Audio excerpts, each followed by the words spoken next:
You're not a documentary filmmaker, so like, and not everything was clear about what stories we tell would be from the beginning. What was the moment? I mean, I know exactly the moment in 51 Bird Street where it went from like not being a film to being a film. It was like something my father told me during the 2-week period where he's moving out. He said like one thing to me.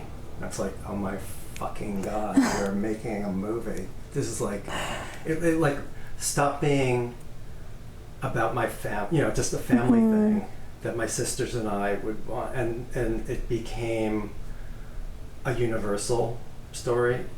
Is there like a moment where you realized I have got to get this on film? Yeah, but it's not a profound moment when I decided it was going to be a film. Basically, I got $15,000 in development money from what was then the Hot Docs Fund and then became the Shaw Fund for documentaries to do a shoot. I can't remember if it was the one with my dad or the one with Henri. And that, it locked me in, man. Like I felt like I couldn't let those people down, and there were a lot of other documentary filmmakers who'd applied for that money, and I had this like very strange sense of obligation that no matter what now I had to make this film, even though the film ended up costing a whole lot more than that. And in comparison, I did have one person say, that doesn't mean you have to make this film just because you got this bit of development money. But as soon as people started giving me money to do various stages of it, even if it was, only covering 1 or 2 shoots, I just felt like it had to keep going. I felt like somehow that was being really irresponsible and negligent. And I don't know what part of me felt like that obligated me to take 5 years out of my life to do something I most of the time didn't want to do at all, but I did. And I also felt like as the process of the film went on, I kept saying to my husband, there's a 2%, maybe a 1% chance I'm actually going to finish this movie because it's so hard and so confusing and painful and basically just bad for me on every level, the whole process. But if I do, I know that I'll be really proud of it in a way that I'm not proud of anything else. Don't you know therapy is cheaper? Therapy makes so much more sense because you're not like in the middle of it, 24 hours a day. I mean, there's like a reason why people avoid thinking about their childhoods, which is what I, found out. People avoid this, and I'm sitting in an editing room with it 10 hours a day. It doesn't make any sense. I mean, I think it's actually a very destructive thing to do on so many levels. I think there's a lot that comes out of it that's unexpected and thrilling, and I think because the telling of a story, this is what I discovered and what I wanted to make a film about ultimately, the telling of a story alters the story itself, and the telling of a story about a relationship changes that relationship. There's a lot that's fruitful that comes out of this process. But, if you survive it, and I really felt there were moments where I wasn't gonna survive this intact. I felt like I was going insane. I mean, staring at footage of your family talking about really personal, painful things for years in my case, and it was spread out over years, sitting in a dark room staring at images of your dead mother, and I mean, you basically feel like you're having an extremely expensive nervous breakdown. In this country, it's at the taxpayer's expense. You're sitting there losing your mind, and it's costing people money, and it was just the most. I don't think I've ever or ever will feel as claustrophobic and insane again. I've never been happier than when I finished the film. I've never been happier in my life. I remember I talked to you early in the process when I was figuring this film out, and you were talking about, you have to start to think of the people in your film as characters as opposed to, just the people you're in a relationship with. I mean, that's kind of nuts. I mean, I totally get what you're saying, but to make a good film in a way, that's what you have to do. But there's something, you have to be,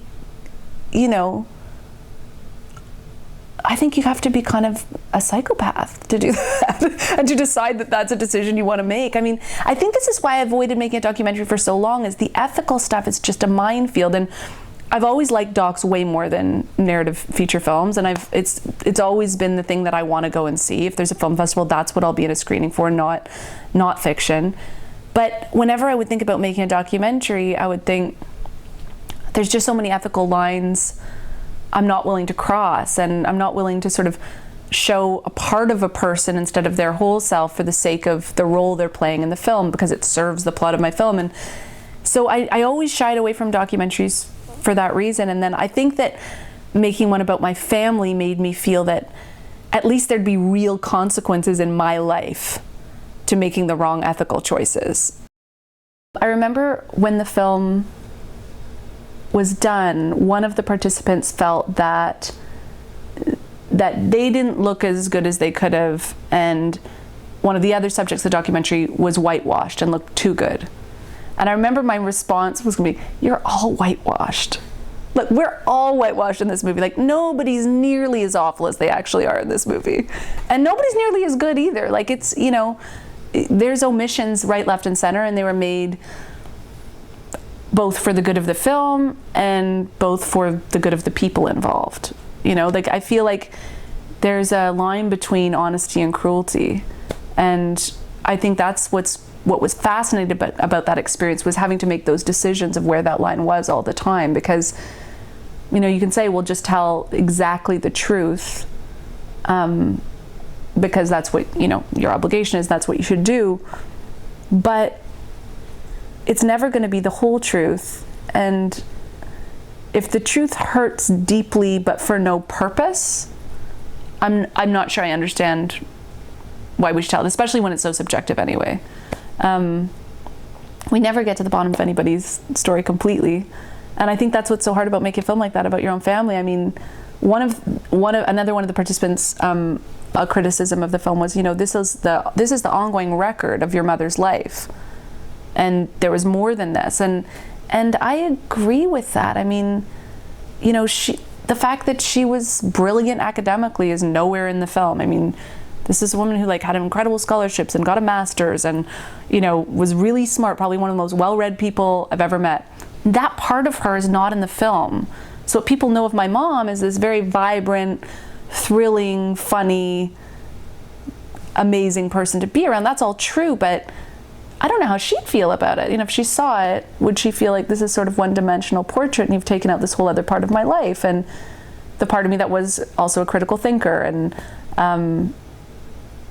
I mean, who knows, right? So it's very complicated when you decide to, you know, especially when someone's not here to speak for themselves, to leave a record out there. And I don't know, maybe she would have, I mean, some of her friends say she would have loved it. I mean, I remember one of her best friends going, she would have loved it, and her other best friend going, she would have killed you. You know, I don't know what's true. I just realized you don't have a red light on when you're shooting. Oh, really?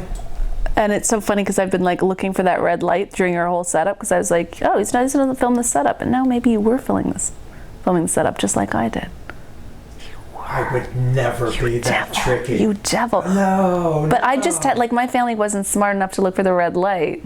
I was smart to look for the red light, but there's no red light when you're filming. What did I say before the interview started? How much did I, like, spruce up my hair and stuff? Well, what was I doing? I went and peed like 100 times. Yeah. So the first thing I started off was with my dad's interview. So that's all I had for a while. And I watched that and stopped and watched it for weeks.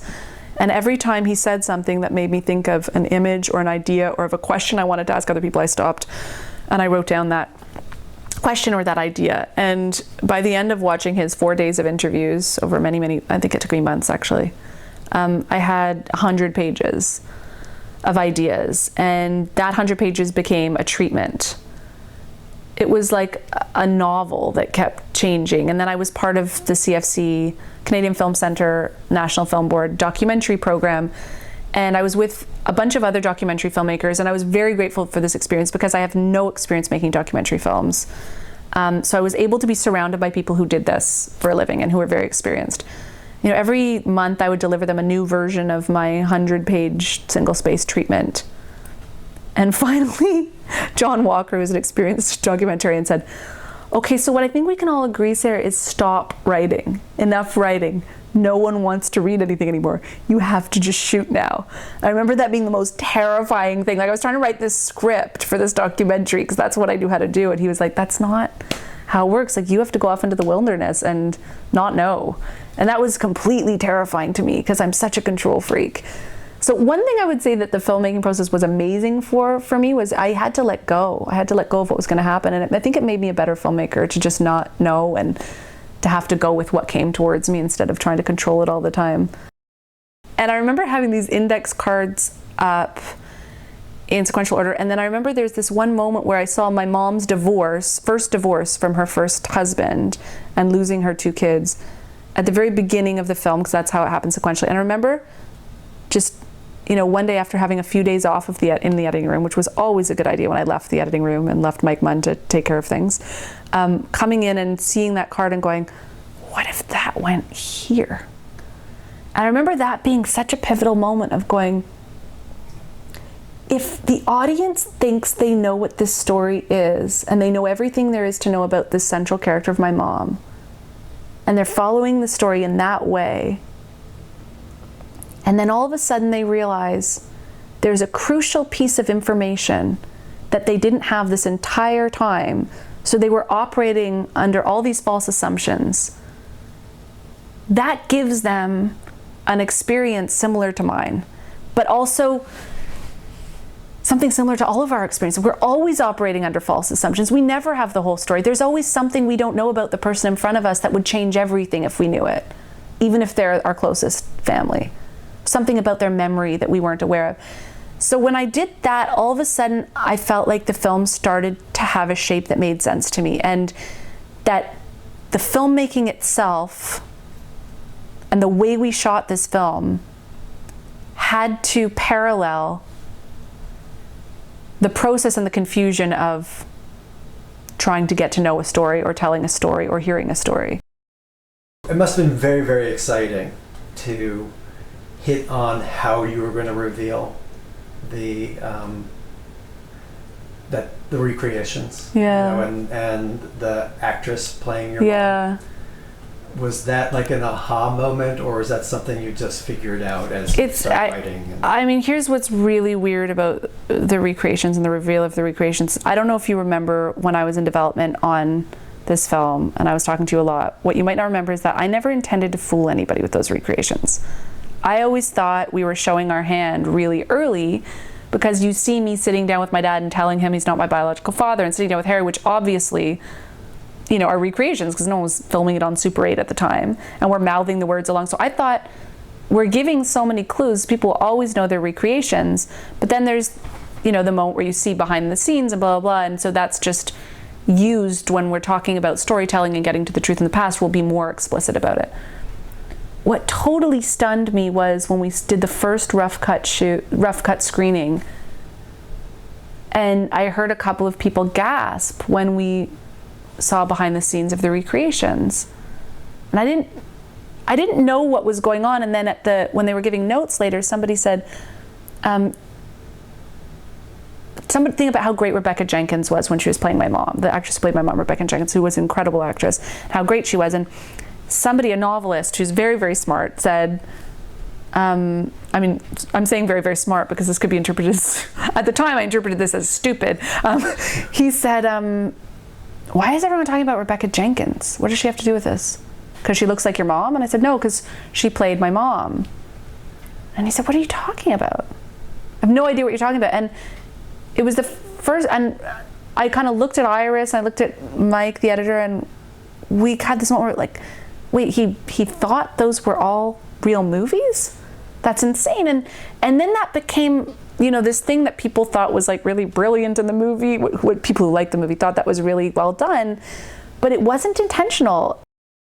It's very hard, almost unimaginable for me to think that a young person can make this kind of personal doc, because, I think you have to have enough life experience and wisdom to kind of be able to get perspective on it.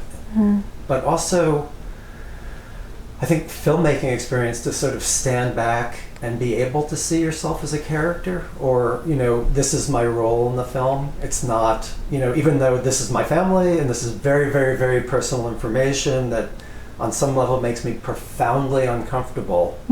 At the same time, I have a role in all. Yeah. Play. Yeah, and also letting yourself be as unlikable as you actually are. That's not easy either. And you gotta do that. If you're gonna be letting other people show their warts and all, you have to show your own. So like, I mean, there's moments in that film I'm so embarrassed by, but. Like what? Like my dad, you know, is like reading in the recording studio something really emotional and moving, and I'm like, can you just take that line again? You know, it's just like so cold and controlling and just like using people's, you know, very emotional personal experiences for my film. And, you know, like leaving that in isn't so, like, I don't really like watching that moment. I'm also kind of ugly when I'm doing it, like a wicked witch, you know, like pushing the button and yelling at him. But you're kind of like, I don't know. I'm sure I took out other moments where I'm really unlikable, so I'm probably not, you know, completely genuine when I say I'm showing how awful I am. I think everybody's a lot more awful than they are in these movies. I think generally when people make movies about their families, they are whitewashing and omitting certain things, right? I was going to say, I'm sure you're far more unlikable than you come I'm across. awful. I made sure that everybody watched the film on their own after the picture was locked by themselves to tell me what they thought. And I didn't know what I was going to do with what they thought, but I at least wanted the chance, you know, if that was going to be a huge regret, or if something was going to be a huge regret for someone, or something needed something out, that I could deal with it. And surprisingly enough, but for small things, none of my siblings asked for anything to be different and were willing to go forward with it. I just sort of feel like, yes, it's self-indulgent, yes, it's all these things. I don't disagree with any of the criticisms of personal docs, but I also feel like what's more important to me than all of that is grappling with, what do you have to contribute? What do you singularly have to contribute on this earth?